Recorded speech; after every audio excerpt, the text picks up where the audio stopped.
Any ships we haven't seen this time? Looks like we do have some. Alright. On the Red Alliance, we've got a couple of very conspicuous ships by MGW. Alright, let's take a look at the first one. This one is called Splash Me Deeper, and, well, it lives up to its name. I don't know what that means. But he decided to go with afterburners, you know, quite the decision, I might add. They don't cost anything. Not really sure what they're supposed to do, but very funny. This is a drone ship. It mostly has drones. It's got a few rockets here, but it's mostly drones. There are so many drones that the command core looks like a mushroom. That is so cool. It's got a couple of splash weapons up here in the front that, well, they'll deal with all of the things in the front pretty well, I think.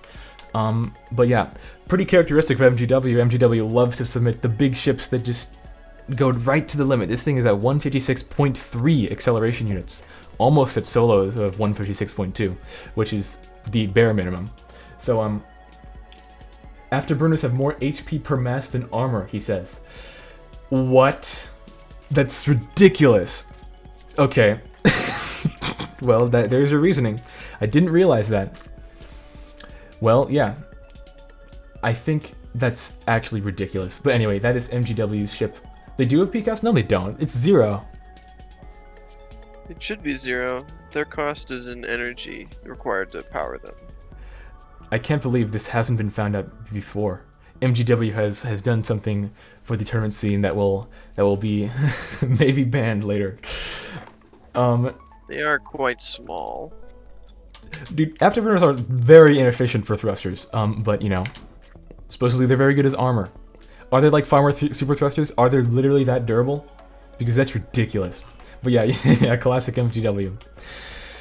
Anyway, our next ship on the Red Alliance by MGW is a Tinkerel. It is called, what is it called? Vanilla Hater, because MGW, well, vanilla. You can ask him why he doesn't like vanilla, but he doesn't like vanilla. This is a ship with, well, it's a Tinkerel ship. It's got 2 guns. It's got one bound to primary, one bound to autofire. The primary gun has low damage output, but it has a pretty long range. I think it has a slightly shorter range than the main weapon, which is bound to autofire. I don't know the exact specifics of that, but yeah. Other things about the ship, it's using these small shields instead of the large shields, which don't have as much HP per unit cost, and might be worse at dealing with splash and damage in general. So I don't fully get the reasoning there, but I suppose it's all done for a reason, because MGW has made some of the most dominant ships in tournaments in the past. So, yeah, this is called Vanilla Hater by MGW, and that is called Splash Me Deeper, also by MGW. Our final ship on this alliance is another Tinkerel by Extirp. This is a Tinkerel called Quick Duality. It's got 2 guns, arranged, well, like this.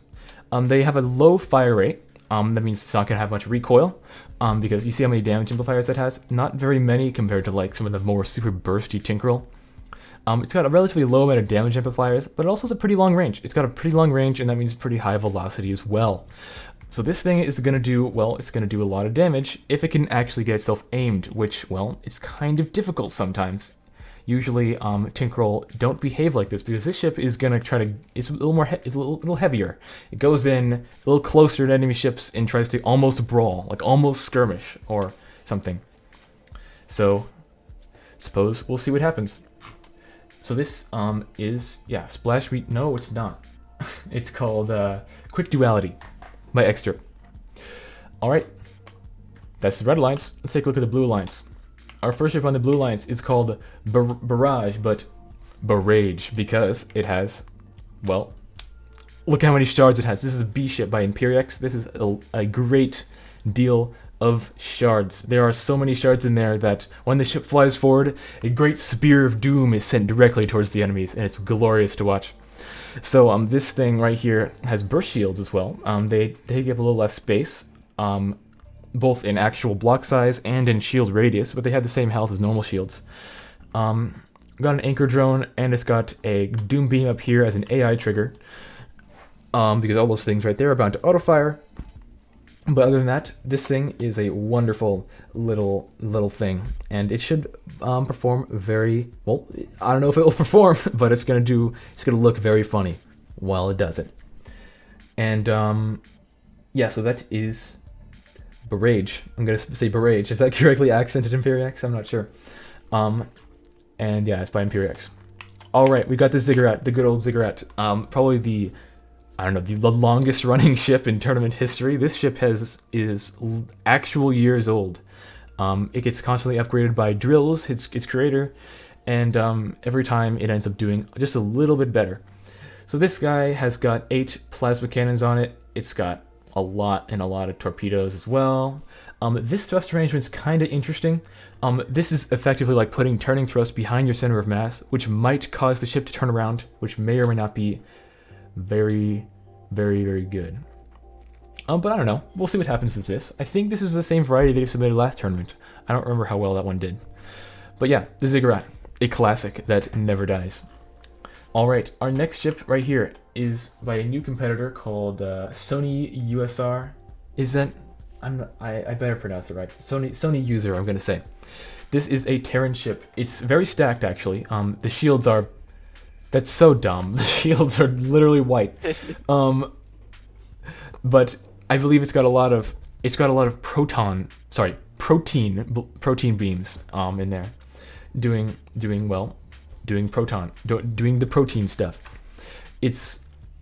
I'm not sure how it'll perform, but a station shield, although they look kind of appealing, are not necessarily the best choice in terms of health. So I'm not sure, but I've also not really seen a ship with proton beams do like real nice. But I suppose we'll see if this one breaks the curve. All right, it looks like that. Oh, this ship is called Minnow. I didn't mention that. This ship is called Minnow by Sony User. Terran melee armor, yeah. But sorry, let me get a little bit of water before I start this next match. I love water. Braided Headman made a Terran skirmisher with proton beams that worked fairly effectively. What was that called again?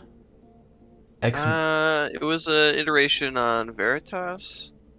It was the next in the iteration line, I believe. That's right.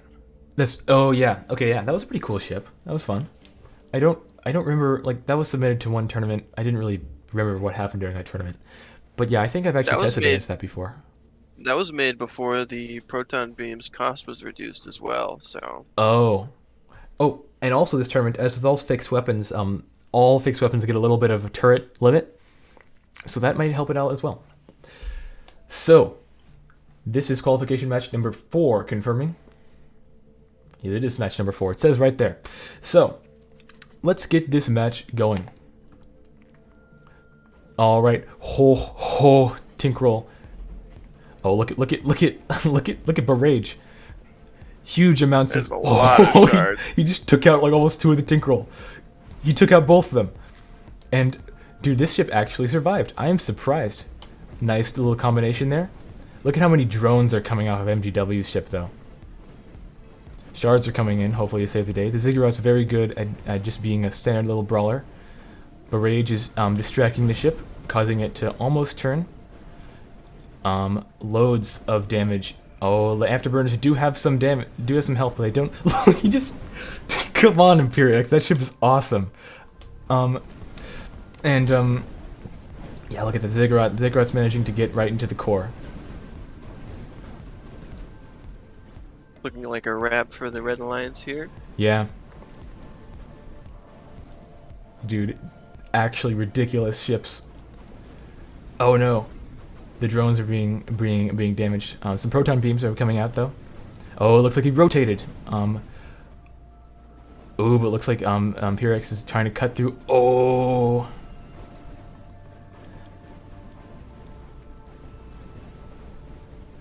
Ziggurat comes in for the final shot, and the Blue Alliance takes the match with a destruction. Wonderful little match. Oh, well, that was just very spicy, very quick, surprisingly quick. This thing is amazing. This ship is a good distraction as well, and the Ziggurat, well, you know the Ziggurat. Everyone loves the Ziggurat. And, yeah, very nice. Let's take a look at what happened during that match. So yeah, I didn't get most of this match, but it looks like that Ziggurat managed to get close enough after all three of the other alliance members got destroyed. The drones around the ships don't deal as much direct damage as like a single weapon does. So that's probably why MGW didn't manage to get the damage out there in this match, because Ziggurat is relatively unscarred. Make of that what you will. But yeah, I really liked how B-Rage behaved in this match, just because of how fast and just unpredictable it was, and also how, the fact that it destroyed both of the Tinkerel with its like just shards just being thrown everywhere. So very fun match. And yeah, and good tournament showing. I'll take this. I'll take that. So let's queue up the next qualification match.